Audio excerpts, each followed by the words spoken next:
I was a crazy kid, so much energy. My mum and dad wanted to put that somewhere, and luckily they put me into this sort of Saturday school, which was just a group of normal kids but were really into their acting. It was like improvisation and stuff, and they put me there and I just loved it.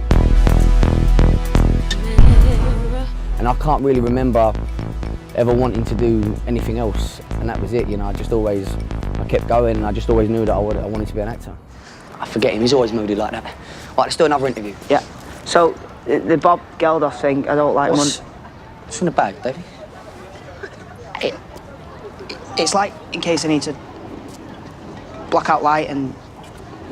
Cool. Let's crack on. So ask me again.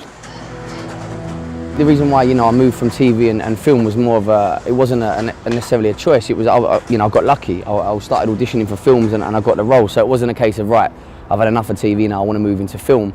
It was just, that's the natural course that it took. And it's a bit more similar to theatre in a way where you can sort of, you know, you'll get a rehearsal process. You never really get that in TV unless you're very, very lucky. You know, with film, normally you'll get a rehearsal process and it's a little bit more theatre. So, you know, I'm definitely a fan of film. Yeah.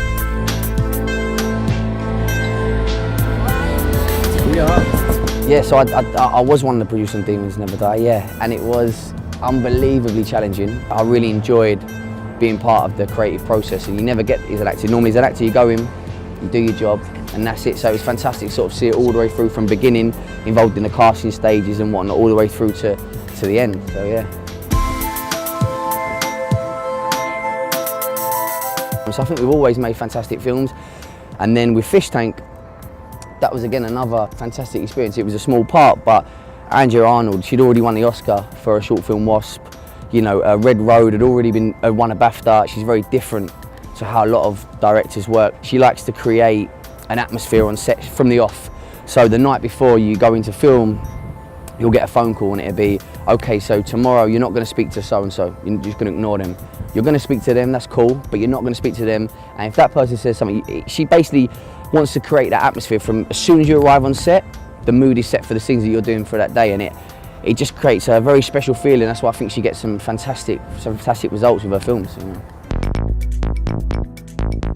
I think the reason for a growth in, you know, in British film is perhaps it's a lot more easier now with digital. You know, you can shoot fantastic stuff on a Canon 5D on digital cameras now, and I really think that's brought the budgets down, which means that it's accessible to more people. It just feels now there's like a whole group of young people that are out there making their own films and just doing it, and that attitude of, like, look, we want to be creative, we want to make good stuff, and we're just going to get it done. And I think it's fantastic for us as young actors to be around that. You know, I'm definitely always going to be involved in British film. I love supporting the UK film industry, whether I'm to do with a project or not. And I'm really passionate about that. You know, I genuinely have a belief that we've got to keep inspiring and aspiring to sort of get where the Americans are, because they are, you know, they're ahead of it, and we need to get British film to there. So, yeah, no, I won't turn my back on British film.